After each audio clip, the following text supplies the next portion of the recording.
नमस्कार, आप देख रहे हैं बिग फाइट लाइव। आपके साथ मैं श्वेता मिश्रा अवस्थी। जयपुर के जामडोली इलाके में रविवार रात 22 साल के युवक विपिन नायक को रात के अंधेरे में धोखे से बुलाकर चाकू से गोद दिया गया। हिस्ट्री शीटर अनस खान और उसके साथियों ने विपिन के सीने में एक के बाद एक 14 वार किए। परिजन कुछ कर पाते उससे पहले विपिन की मौत हो गई। जिस क्रूरता के साथ हत्या की वारदात को अंजाम दिया गया, उससे आक्रोशित लोगों ने जयपुर आगरा हाईवे पर जाम लगा दिया। मर्डर से बचे बवाल और इलाके में उपजे तनाव के बाद पुलिस एक्शन में आई और अपराधियों के खिलाफ सख्त कार्रवाई को अंजाम दिया। अपराधियों की धरपकड़ में ताबड़तोड़ दबिश दी और फिर मुख्य आरोपी समेत 9 को धर दबोचा। इस दौरान आरोपी अनस खान ने पुलिस की पिस्टल छीनकर भागने की कोशिश की, जिससे उसके पैर में गोली लग गई और पुलिस ने उसे दबोच लिया। मुख्यमंत्री भजनलाल शर्मा का संदेश साफ है कि अपराधियों के लिए राजस्थान में जगह नहीं है। अपराधियों में भय, आम जन में विश्वास को चरितार्थ करते हुए पुलिस एक्शन में है और अपराध पर लगाम भी लगा रही है। फिर क्यों सियासत बेलगाम होती है? तो आज बात गुंडाराज के दी एंड पर। क्या राजस्थान में गुंडाराज के दी एंड का वक्त आ चुका है?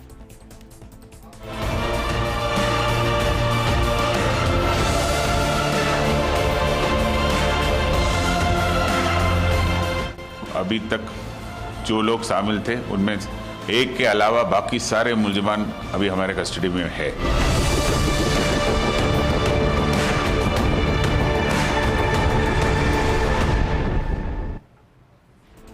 और चलिए इस खास मुद्दे पर चर्चा के लिए खास मेहमान हमारे साथ जुड़ चुके हैं। सबसे पहले उनसे रूबरू करा देते हैं आपको। बीजेपी से हमारे साथ है लक्ष्मीकांत भारद्वाज जी, स्वागत है लक्ष्मीकांत जी।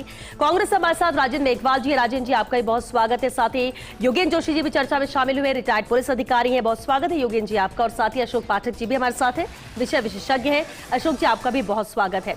शुरुआत लक्ष्मीकांत जी आपसे ही करना चाहूंगी मैं, क्योंकि बेहद अहम मामला था। हत्या की जाती है लेकिन 24 घंटे के अंदर अच्छी बात है कि मुख्य आरोपी समेत 9 लोग गिरफ्तार हो जाते हैं। परिजन धरना दे रहे थे, उनसे वार्ता होती है और एक पहली वार्ता में ही यहां पर कामयाबी मिलती है और मांगे मान ली जाती है।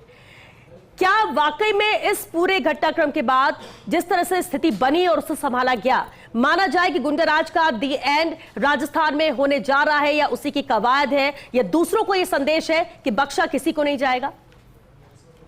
देखिए श्वेता, सबसे पहले तो कल एक दुर्भाग्यपूर्ण घटना घटी, उसमें हमारे एक विपिन निर्दोष की हत्यारों ने जान ली। उसके लिए हमें बड़ा दुख है कि एक निर्दोष व्यक्ति की इस तरह की हत्या वहाँ पर हुई है। लेकिन सरकार के रूप में एक बड़ी जिम्मेदारी जब होती है तो सरकार पूरी इच्छा शक्ति के साथ न केवल इस तरह के अपराधों को रोकने का काम करती है, बल्कि अगर दुर्भाग्य से अपराध घटित हो जाए तो उस अपराधी के साथ इस तरह का व्यवहार किया जाए जिससे दूसरे अपराधियों को सबक मिले, इसका प्रयास सरकार करती है। देखिए, कल जो घटना घटित हुई और जिसमें एक युवक की हत्या की गई, उसके 24 घंटे के भीतर भीतर सारे के सारे अपराधी एक को छोड़कर गिरफ्तार कर लिए गए और जो व्यक्ति इसमें एक गिरफ्तार से बचा है उसको भी जल्दी गिरफ्तार कर लिया जाएगा। देखिए, सवाल सरकार की इच्छा शक्ति का और मंशा का भी है। ये जो व्यक्ति जिसने अपराध किया, अनस खान, ये इस इलाके का हिस्ट्री सीटर है, जिसके खिलाफ पिछले 4-6 वर्षों में कई सारे मुकदमे दर्ज हैं और अलग अलग तरीके के मुकदमे दर्ज हैं। आज जब इसने भारतीय जनता पार्टी की सरकार के राज में, भजनलाल शर्मा जी की सरकार के राज में अपराध करने का दुस्साहस किया, तो भजनलाल सरकार जी की पुलिस ने इसके शरीर में छेद कर दिया। अगर ये शरीर में छेद उस वक्त हो जाता जब इसने अपराध करना शुरू किया था या जब ये अपराधी बना था, तो आज विपिन जैसे लोगों की हत्या करने का साहस से जुटा नहीं पाता। आज हमारी सरकार ने वो इच्छा शक्ति दिखाई और ऐसे अपराधियों को सबक दिया कि अगर इस तरह का अपराध करने की हिमाकत राजस्थान में दोबारा की तो इस तरह का व्यवहार सबके साथ किया जाएगा। देखिए, एक उदाहरण मैं आपको देता हूं। हमारे इसी इलाके में जहां पर यह अपराध की घटना घटित हुई है, 2019 में एक मुन्नालाल वैष्णव करके एक होकर थे, उनकी कुल्हाड़ी से गर्दन काट दी गई थी रफीक खान के नाम की व्यक्ति के द्वारा। तब सरकार का रुख किस तरीके का था कि जो लोग आज धरना प्रदर्शन में वहां शामिल थे, ठीक उसी तरह धरना प्रदर्शन में वहां लोग शामिल थे और पूर्व विधायक कैलाश वर्मा के नेतृत्व में थाने के ऊपर प्रदर्शन कर रहे थे न्याय की मांग को लेकर। वहां पुलिस ने न केवल दौड़ा कर उसके परिजनों को मारा, वहां लोगों को मारा, बल्कि पूर्व विधायक कैलाश वर्मा को इतना मारा कि वो बेहोश हो गए। ये एक आचरण तब की सरकार और पुलिस का था, लेकिन आज हमारी सरकार पूरी तरह संवेदनशील है और उस सरकार ने न केवल अपराधियों को गिरफ्तार किया, अपराधी को सबक सिखाया और जो लोग वहां धरने पर बैठे थे परिजन सहित वहां स्थानीय लोग, उनको भी सेटिस्फाई करने का काम किया है। देखिए, सरकार की इच्छा शक्ति के कारण ही पिछले 2 वर्षों में, पिछले 1.5 वर्षों में 2023 से अगर आज आप तुलना करें तो जो हत्या की घटनाएं हैं उसमें 22% से ज्यादा की कमी आई है, हत्या के प्रयास में 15% से ज्यादा की कमी आई है, और जो दुष्कर्म के मामले हैं इस अपराधों में 18% की कमी आई है। ये आंकड़े बताकर मैं ये नहीं साबित करना चाहता कि हमारी सरकार ने अपराध कम करने का काम किया है। अगर एक भी अपराध होता है तो वो नाकाबिले बर्दाश्त है, लेकिन फिर भी सरकार की पूरी इच्छा शक्ति के साथ अपराध के ऊपर अंकुश लगाने का काम हो रहा है और उसके परिणाम भी आ रहे हैं। जिस तरीके से आंकड़ों में गिरावट हो रही है, जिस तरह के संगीन मामलों में अपराधों में गिरावट हो रही है, उससे यह पता चल रहा है कि सरकार के जो प्रयास हैं वो रंग ला रहे हैं। इस तरह के अपराध जो जयपुर में कल घटित हुआ है, ये मैं फिर दोहरा रहा हूं कि तमाम तरह के अपराधी जो इस तरह के अपराध करने का सोच रखते हैं, उनको सबको ये मैसेज है कि अगर इस तरह का अपराध करोगे तो ठीक उसी तरह की कार्रवाई होगी जो आज हुई है। और थोड़े दिन पहले जो भरतपुर में साइबर ठग जिसने पुलिस के ऊपर गोली चलाने की कोशिश की थी और पुलिस फायरिंग में मारा गया था, ऐसे अपराध अगर कोई करोगे तो इसी तरह का अंजाम भुगतने के लिए तैयार रहो। ठीक है राजेंद्र मेघवाल जी, इस तरह की जब घटनाएं होती तो फिर चाहे सत्ता पक्ष हो विपक्ष हो, कोई भी ना तो अपराध का साथ देता है ना अपराधियों का साथ देता है। कोशिश हर किसी की रहती है कि कम से कम इस तरह की घटनाएं ना हो, किसी के घर का चिराग ना बुझे। जिस तरह से इस मामले को हैंडल किया गया, क्या आपको लगता है कि गुंडाराज का दी एंड होगा, उसी की दिशा में आगे बढ़ रहे हैं, इस तरह के मामलों में कमी आई है? विपक्ष में होने के नाते आप इससे कैसे देख रहे हैं? देखिए श्वेता जी, जहाँ तक राजस्थान में लॉ एंड ऑर्डर की बात है तो वो पूरी तरीके से बहुत बदतर स्थिति में पहुंच चुका है। जिस तरीके से 18-20 महीने पहले ये सत्ता में आया था कि नहीं सहेगा राजस्थान, लेकिन उसके बाद से लगातार जिस तरीके से राजस्थान में अपराध की घटनाएं बढ़ी है, जिस तरीके से राजस्थान के अंदर स्थायी वारंटी और भगोड़े अपराधियों का गढ़ बन चुका है राजस्थान। 80,000 से ज्यादा स्थायी वारंटी प्रदेश के अंदर शरण लिए हुए हैं और 5,824 भगोड़े अपराधी प्रदेश के अंदर हैं।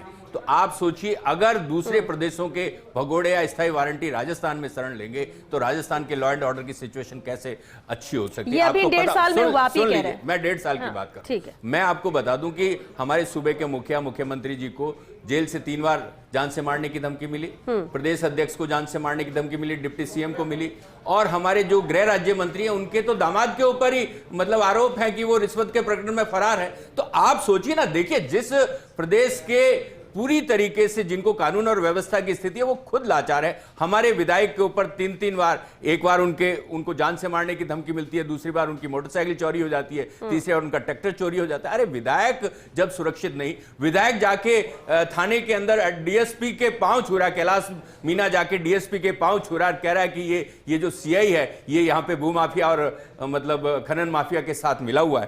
तो आप सोचिए, लादूलाल पितलिया का एग्जाम्पल आपने देखा है, जिस तरीके से उन्होंने पूरे के पूरे तंत्र के ऊपर आरोप लगा दिए, बोला कि अगर अवैध खनन नहीं रुका तो मैं यहां पे धरना दूंगा। आप सोचिए, ये कोई अच्छी स्थिति नहीं है। मैं बता दूं, एसीबी के 3 से 4 एडिशनल एसपी उगाई में और फिरौती के मामले में आपके एसीबी नहीं पकड़े। आप देखिए, होमगार्ड का एडिशनल एसपी होमगार्ड के एक कार्मिक से रिश्वत के मामले में पकड़ा गया। आप सोचिए ना, हो क्या रहा है। ये पुलिस पूरी की पूरी इस पूरे के पूरे मामले में, आप जामडोली वाले मामले में भी पुलिस अगर तत्परता से कार्रवाई करती, क्योंकि पुलिस को पहले से इनपुट था, इस लड़के की जान को खतरा था, पुलिस ने तत्परता नहीं दिखाई तो जान चली गई। आज चाहे ये जो कुछ भी करे, लेकिन उसको, उस परिवार का वो बच्चा नहीं लौटा सकते, क्योंकि पुलिस की लापरवाही की वजह से वो गया। तो आज अगर हमारे सरकार, जो सरकार के मुखिया लोग हैं, गृह मंत्री है जो कि सूबे के मुखिया है, जो कि मुख्यमंत्री है, वो अगर पूरी तरीके से नहीं मामले को देखेंगे तब तक कुछ नहीं होना। आप देखिए, हाईकोर्ट ने बजरी माफिया के ऊपर कितने मतलब गंभीर टिप्पणियां करी, क्या किया भाई आपने? आप देखिए, आप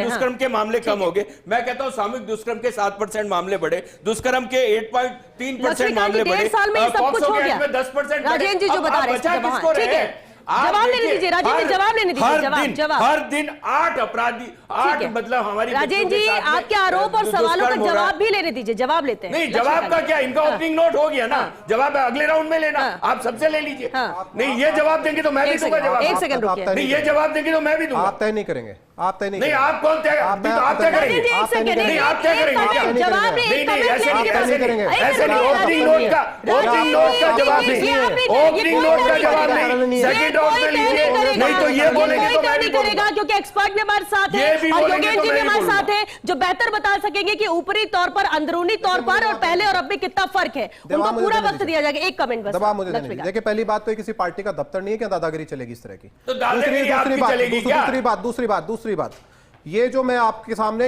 इस आदमी की हिस्ट्री सीट दिखा रहा हूं जिसने कल अपराध किया है, इसने जितने अपराध किए 12, ये सब कांग्रेस पार्टी के राज में चाकूबाजी के अपराध हैं। ये क्या सो रहे थे तब?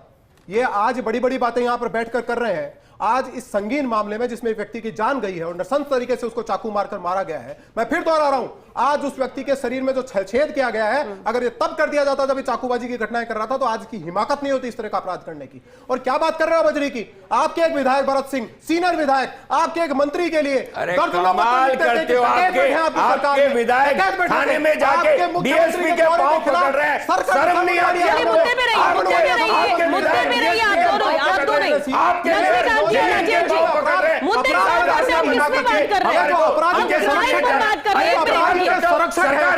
राजस्थान को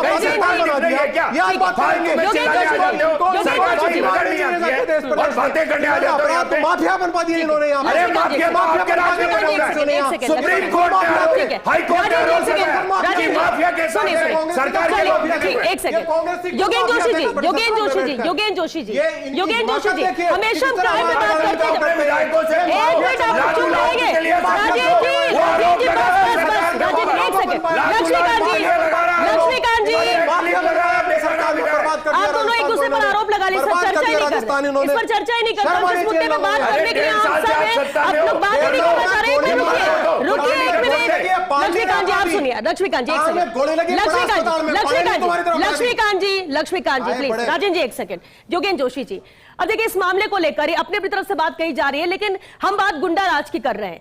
कोई भी कभी भी क्या किसी को भी ऐसे मौत के घाट उतार देगा और क्या वो फरार रहेगा? यहां पर एक्शन लिया जाता है, कार्रवाई की जाती है।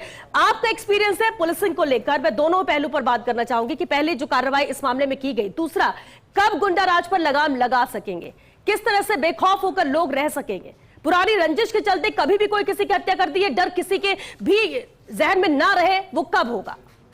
देखिए श्वेता जी, ये अलग अलग पार्टी की सरकारें रहती है, इनका अपना अपना एजेंडा है कि ये सरकार कैसे चलाते हैं। मेरे कहने का तात्पर्य यह है कि जब गुंडे बदमाश हावी होने लगते हैं और कानून की अवहेलना करने लगते हैं, तो पुलिस को सख्ती दिखानी पड़ती है और कानून का राज कायम करना पड़ता है। ये चाहे कांग्रेस सरकार हो चाहे बीजेपी हो, अगर नहीं करते हैं इस प्रकार की कार्रवाई तो गुंडे हावी हो जाते हैं। आप पता ही ये हिस्ट्री शीटर है, इसके खिलाफ सख्त कार्रवाई होनी चाहिए। ये जो आपने देखा ये चलाते हैं, मुहिम चलाते हैं गुंडे बदमाश पकड़ने की, लेकिन इस प्रकार के गुंडे बदमाश नहीं पकड़ में आते हैं। वहां 107 151 की ज्यादा पकड़ लेते हैं। मेरे कहने का तात्पर्य यह है कि अगर सरकार का मन है और वो चाहे तो इसके एक पैर में नहीं, एडी में नहीं, इसके घुटनों में गोली लगनी चाहिए थी। और मैं फिर कह रहा हूं कि इस प्रकार के हिस्ट्री शीटर जिनके पास 10-10 20-20 तरह के मुकदमे दर्ज हैं, उन लोगों की कार्रवाई करने के लिए स्पेशल कोर्ट नियुक्त करना चाहिए। अब इस व्यक्ति ने चाकू दिखाया, सोशल मीडिया पे अपना पोस्ट दिखाया और बोला कि साहब मैं देखो मैंने बदला ले लिया है। ऐसे व्यक्ति के अंदर ट्रायल करने में 1 महीने से ज्यादा समय नहीं लगता, इसने अपने मोबाइल पे डाला है। इसी प्रकार के गुंडे बदमाश अगर हमारे राजस्थान में हैं, तो मैं चाहूंगा कि सरकार उनके साथ इसी तरह की हरकत करे और नहीं मानने पर इनके घुटने तोड़े। मैं बिल्कुल मानता हूं कि अगर हम सख्ती नहीं करेंगे तो इस प्रकार के निर्दोष लोगों को चाकू मार दिए जाएंगे। आप देखिए झालावाड़ में इस तरह की घटना हो गई, भरतपुर में इस तरह की घटना हो गई, अजमेर में क्रेन से लटका के आदमी को लटका के मारा पीटा गया। तो इन गुंडे बदमाशों का इलाज यही है कि सरकार अगर सख्ती करेगी तो इस प्रकार के गुंडे बदमाशों के लगाम लगेगी। देखिए, ये जेल में जाते हैं, वहां इनको आराम मिलता है, ये अस्पताल चले जाते हैं तो ये होटलों में चले जाते हैं, मतलब थाने में जाएंगे तो थाने में गोलियां मार के छुड़ा लाते हैं। ये तस्वीर क्यों है? उनके लिए इतनी फैसिलिटी क्यों है? ये तस्वीर इसी को तो बदलने की बात हो रही है। तो इसको बदलना पड़ेगा। अब सरकार को चाहिए कि इनको बदले, इस प्रकार की स्थिति पैदा करे कि गुंडे बदमाश के दिमाग में भय पैदा करे कि आइंदा से अगर इस प्रकार की बात करूंगा तो 200 बार सोचे। इस प्रकार की चीज अगर पुलिस वाले करेंगे और यहाँ का जो सरकार है वो करेगी, तो मैं समझता हूं कोई न कोई अपराध के अंदर फर्क आएगा। ठीक है अशोक जी।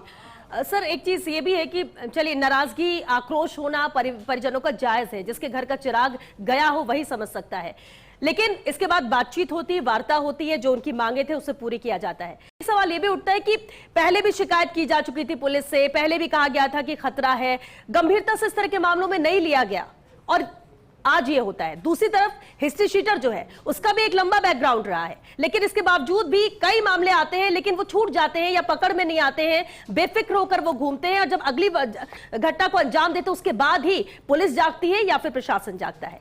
किस तरह से इस मामलों में लगाम लगाया जाए, ये बहुत चिंता का विषय। ऐसा नहीं कि आज ये मामला हो गया नहीं हो, भले ही मंशा यहां पर सरकार की साफ हो, भले ही सरकार की तरफ से सख्त हिदायत हो और सख्ती बरती जा रही हो, लेकिन फिर भी कोई गारंटी नहीं है कि फिर ऐसा कुछ होगा नहीं। इस मामले को मेरे साथी तीनों पैनलिस्ट अलग नजरिए से देख रहे हैं और मैं निवेदन करूंगा कोई भी पैनलिस्ट मेरे बीच में इंटरप्ट नहीं करे। जब कन्हैयालाल टेलर की घटना हुई थी उसके बाद भी सोशल मीडिया पर वीडियो डाला गया था और वीडियो डालने के पश्चात वो न्यायालय से कई अपराधी जमानत ले चुके हैं। क्या कारण थे? कौन ऐसे सरकारी वकील थे जिन्होंने सही ढंग से पैरवी नहीं की? डबल एजी स्तर के अधिकारी क्यों नहीं, न्यायिक अधिकारी सरकारी वकील नियुक्त किए गए जो ढंग से पैरवी करके और उनकी जमानत नहीं मिल पाती? वर्तमान में जो ये घटना हुई है उसी के साथ एक घटना और हुई थी राजस्थान में। सबसे पहली घटना 2 अप्रैल की घटना करौली में। हमारे माननीय प्रधानमंत्री जी से लेकर सारे राष्ट्रीय नेताओं ने रोजाना कहते थे 2 अप्रैल करौली में राम हिंदू यात्रा पर किस तरह से नब्बर्स पे पथराव हुआ।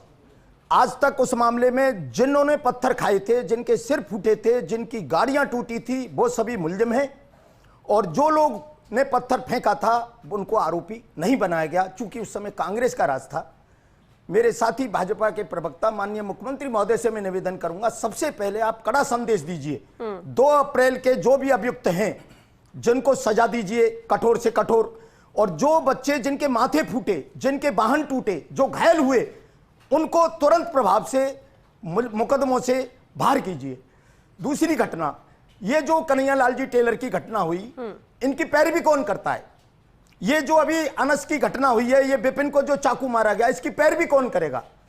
हम आम भारतीय जो भी वस्तु मार्केट से खरीदते हैं, एफएसएसआई का जो पैसा है वो भारत सरकार के पास जाता है, लेकिन कांग्रेस ने एक ऐसा गोरख धंधा शुरू किया देश में, हलाल सर्टिफिकेट, और हलाल सर्टिफिकेट के नाम पर जमीयत उलेमाए हिंद मुस्लिम संस्थाओं के पास धन जाता है और वह हाई कोर्ट से लेकर सुप्रीम कोर्ट तक कपिल सिब्बल और अभिषेक मनु सिंघवी जैसे महंगे महंगे वकील खड़े करते हैं। और जिस व्यक्ति का आज जिस विपिन को चाकू मारा गया उसके परिवार कोर्ट में महंगे वकील नहीं कर पाएगा। इन कारणों से इन मामलों में अब चूंकि कन्हैयालाल टेलर के मामले से एक संदेश गया कि उन लोगों की जमानत हो गई जिन्होंने सोशल मीडिया पर डाला था, उससे प्रेरणा लेकर के इसने भी चाकूबाजी की घटना की और उसको भी सोशल मीडिया पे डाल दिया। राजस्थान की पुलिस ने अभी जो घटना की है, एडी में गोली मारी है, मैं योगेंद्र जी जोशी जी के बयान से बिल्कुल सहमत हूं। सबसे पहले तो दोनों घुटनों में गोली मारनी चाहिए थी और यूपी के तर्ज पर उन पर रासुका लगानी चाहिए थी। रासुका आवश्यक है, ऐसे लोगों के रासुका लगाई जाए और घरों पे बुलडोजर चलाया जाए। जब तक इन अपराधियों के साथ अब फिर बात आएगी, कई विषय चलते, भारत में बांग्लादेशी घुसपैठिए, रोहिंग्या घुसपैठिए, सरकार कहती है पकड़ेंगे, डिपोर्ट कर देंगे, बांग्लादेश भेज देंगे, फिर वो वापस आ जाते हैं। उसका मैं एक सीधी सच्चा रास्ता बताता हूं, जो भी मिले, जैसे इंदिरा गांधी में इमरजेंसी की थी, जो भी रोहिंग्या बांग्लादेशी मिले ऑन टाइम मौके पर, पुरुष हो या महिला, पहले उसकी नसबंदी कर दीजिए, जिससे वे भारत में और जिहादी पैदा नहीं कर सकें, जिहादियों की नस्ल पैदा नहीं कर सके।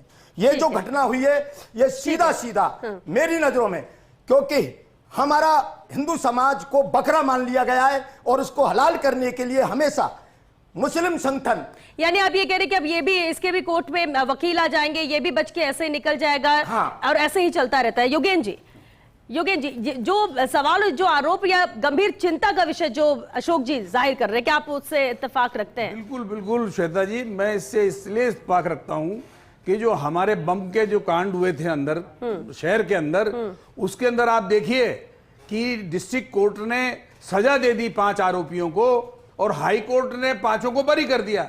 और आप देखिए एक बम जो जिंदा बम मिला है उसमें फिर डिस्ट्रिक्ट कोर्ट ने उनको आजीवन कारावास की सजा दी है। अब आप बताइए उसमें माननीय हाई कोर्ट क्या करेंगे? अगर मान लीजिए उस जिंदा बम में अगर उनको बरी कर देते हैं तो स्थिति क्या होगी, और जिंदा बम में सजा दे देते हैं तो पहले वाले केस में क्या हुआ जिसके अंदर आदमी मर गए 170, बताइए ये क्या हालत है। तो क्या होता है कि इनके पास पीएफआई से पैसा आता है और इनके जितने वकील हैं, ये बड़े बड़े वकील आते हैं, 5 स्टार होटल में ठहरते हैं, हवाई जहाज से आते हैं, लेकिन हमारे यहाँ सरकारी वकील युद्ध लड़ता रहता है। और अगर किसी व्यक्ति के पास थोड़ा बहुत पैसा है तो वो 1,50,000 रुपए लगाकर वकील खड़ा करता है। तो इस प्रकार से सरकार को ये देखना पड़ेगा कि ये जो बाहर से पैसा आ रहा है और जिस पैसे के दम पर ये युद्ध लड़ा जा रहा है, ये है कानूनी युद्ध, क्योंकि वक्त भी खत्म हो रहा है। राजेंद्र जी, वक्त खत्म हो रहा है। राजेंद्र जी कमेंट एक चाहेंगे, क्योंकि कांग्रेस सरकार पर भी सवाल अभी अशोक जी ने उठा दिया। इस तरह के मामलों में मंशा भी बिल्कुल साफ होनी चाहिए सरकारों की, और अगर मंशा साफ भी होती है तो फिर वो एक्शन ग्राउंड पर नजर क्यों नहीं आता है, वो रिजल्ट क्यों नहीं मिलता है। देखिए श्वेता जी, जहां तक कन्हैयालाल के मतलब नरसंहार की बात थी, तो उसके अंदर जो लोग थे उनको 4 घंटे के अंदर पकड़ के एनआईए को मामला दे दिया था। उसके बावजूद अभी तक कन्हैयालाल के हत्यारों को जेल के अंदर कौन पालन पोषण कर रहा है, उनकी जमानतें कैसे हो रही है, शर्म नहीं आती आप लोगों को, शर्म नहीं आती। कन्हैयालाल के नाम पर आपने सत्ता की मतलब वोटों के लिए आपने उसको बदनाम किया, लेकिन आज कन्हैयालाल के हत्यारों को शासन पूरी तरीके से 8,000 लोग इनके शासन में मारे गए, ये हत्यारों को पालते थे, इनके पालने में हत्यारे कार्यकर्ताओं को जिनको गोलियां मारी जा रही है, आज इनको गोलियां मारी जा रही है, इनके पालने लोग हैं, ये गोलियां मारी इनके पालने में आए थे, जिनके खिलाफ इस चीज से खुल गई उस वक्त करते थे, मुख्यमंत्री ने पकड़ के मामला नहीं, आज वर्गीय अपराध हो जाएगा। आज ये अपराध पालने वाले लोग जमानत के 8,000 सरकार की, ये ठीक है लक्ष्मीकांत जी, राजेंद्र जी सुनिए, राजेंद्र जी चलिए, ठीक है राजेंद्र जी चलिए, आपकी सरकार ने 4 घंटे में पकड़ा था, ठीक है आपकी सरकार ने पकड़ा। लक्ष्मीकांत जी एक मिनट सुनिए, लक्ष्मीकांत जी सवाल में बहुत पूरा जवाब जरूरत, एक सेकंड रुके, एक सवाल ये भी, चलिए सरकार की मंशा है तुरंत पुलिस ने कार्रवाई की। लक्ष्मीकांत जी सवाल सुनिए, लक्ष्मीकांत जी अब सवाल सुनिए, लक्ष्मीकांत जी सवाल सुनिए, जवाब मुझे आपसे चाहिए। एक सेकंड ठीक है, कार्रवाई होती है, यहाँ पर सख्त एक्शन है, मैसेज भी सख्त यहाँ पर दिया गया है, लेकिन क्या अभी भी सख्ती की कमी है, इस तरह के मामले की पुनरावृत्ति ना हो। दूसरी अहम बात कि शिकायत परिजनों का कहना हमने पहले भी की थी पुलिस से, लेकिन गंभीरता से नहीं लिया गया। इस तरह के मामलों में पुलिस कितनी गंभीर होनी चाहिए और इसके लिए सरकार कितनी इसे प्रायोरिटी में लेगी। देखिए कन्हैयालाल भी पुलिस के पास मदद मांगने गए थे, उनका गला काट दिया गया, इन्होंने कटवाया, ये कांग्रेसी लोग इन्होंने इस मामले में कम है लक्ष्मीकांत जी, कन्हैयालाल मामले को छोड़िए आप लोग, कन्हैयालाल के मामले को छोड़िए आप लोग, अभी इस मामले को आप जवाब दीजिए। चाकूबाज पालने वाले लोग, चाकूबाज नस्खान को पालने वाले लोग, चाकूबाज नस्खान को पालने वाला लोग है ये। चलिए ऐसा आप दोनों की कोई बात नहीं पहुंच पाएगी, एक मिनट रुकिए, एक मिनट, इस मामले में एक कमेंट, बहुत खत्म, इस मामले में एक कमेंट लक्ष्मीकांत जी, इस मामले में एक कमेंट, दूसरा करेगा फिर मरेगा, ये चाकूबाज पालने वाले लोग है ना जिन्होंने नस्खान। अशोक के फाइनल कमेंट, अशोक के फाइनल कमेंट बहुत खत्म हो रहा है, फाइनल कमेंट। मेरा ये निवेदन है कि सरकार जो हलाल सर्टिफिकेट का जो कारोबार है एफएसएसआई की तरह भारत सरकार इसको अपने अंडर में ले, जिससे किसी भी इस्लामी कट्टरपंथियों के पास जो अरबों खरबों का बजट इकट्ठा होता है वो इकट्ठा नहीं हो, और ऐसे अपराधी जो देश में सांप्रदायिक उन्माद फैलाते हैं उनके खिलाफ कठोर से कठोर उन पे एनएसए लगाई जाए। गौमांस का धंधा कौन कर रहा है? गौमांस का धंधा भाजपा के नेता कर रहे हैं। गौमांस से चंदा भाजपा के नेता ले रहे हैं, भाजपा के लोग गौमांस का चंदा लेते हैं। पूरे मेवात में क्या कोरा आप दोनों एक दूसरे पर आरोप लगाने से बेहतर है कि मुद्दे पर अपनी बात रखिए। अब भाग रहे छोड़ के बनाने का जहादी पालते हैं, ये इनका काम है। कांग्रेस ने चलिए ठीक है, चलिए आप लोगों ने एक दूसरे पर आरोप लगा दिए हैं, क्योंकि वक्त खत्म हो गया। शुक्रिया आप सभी का चर्चा में शामिल होने के लिए, शुक्रिया। अपराधी गिरफ्तार नहीं होता, ना ही इसके पैर में गोली मारी जा सकती, ये मैं अवश्य कहना चाहता हूं। चलिए क्योंकि वक्त खत्म हो गया। राजेंद्र जी बहुत शुक्रिया आप सभी का चर्चा में शामिल होने के लिए। देखिए बेहद अहम मामला था, गुंडा राज है, जिस तरह से ये बेखौफ निडर होकर कभी भी किसी की हत्या कर देते हैं। 22 साल का युवा जिसकी 14 बार चाकू से गोद कर हत्या कर दिया थी, इतनी निर्मम हत्या की जाती है। लेकिन गिरफ्त में आया। सवाल ये उठता है कि जो इस तरह के हिस्ट्री शीटर है, क्योंकि जब ये गिरफ्त में आते हैं अपराधी और इनका बैकग्राउंड देखा जाता है तो क्राइम हिस्ट्री भी बहुत लंबी होती है। सवाल ये भी उठता है कि आखिर इतने लंबे वक्त तक ये सलाखों के पीछे क्यों नहीं पहुंचे? क्या इंतजार किया जाता है कि इस तरह के हादसे हो, इस तरह की घटनाओं को अंजाम दिया जाए, किसी की जान ली जाए और जब बवाल हो इसके बाद उस पर कार्रवाई की जाए? राजस्थान कि जनता बिल्कुल भी ये नहीं चाहते कि इस तरह के मामले दोहराए जाए या इस तरह की कोई घटना हो, क्योंकि किसी भी घर का चिराग बुझता है तो दुख सभी को होता है, लेकिन विराम इस पर लगना चाहिए। और इसलिए सवाल ये कि क्या गुंडाराज का प्रदेश में दी एंड होगा? सरकार की मंशा है, अच्छा काम किया गया, पुलिस ने भी 24 घंटे के अंदर इसे गिरफ्त में लिया है, बातचीत होती है, सहमति बन जाती है, बवाल नहीं हुआ इस मामले में और शांतिपूर्ण तरीके से इसे हम कह सकते हैं कि यह मामला खत्म हुआ। लेकिन क्या विराम यहां पर लगेगा गुंडाराज पर? फिर कोई विपिन कि हत्या नहीं होगी प्रदेश में, फिर कोई इस तरह से मामले सामने नहीं आएंगे, फिर कोई पुरानी रंजिश को लेकर किसी पर दिन दहाड़े रात में खुलेआम सड़कों पर किसी की हत्या नहीं करके इस पर विराम लगाने की जरूरत है। और इसके लिए सबको साथ आना होगा, सख्त होना होगा, राजनीति को पीछे छोड़कर एकजुट होना होगा, तभी कोशिश हो सकती है। वरना फिर से ऐसे मामले दोहराए जाएंगे, फिर हम चर्चा करेंगे, फिर ऐसे ही सवाल होंगे, फिर एक दूसरे पर आरोप लगेंगे और फिर वहां पर फुल स्टॉप लग जाएगा इंतजार अगली घटना को लेकर। तो कम से कम ये नहीं होना चाहिए। चलिए 6 बिग फाइट लाइव में आज के लिए बस इतना ही। नमस्कार।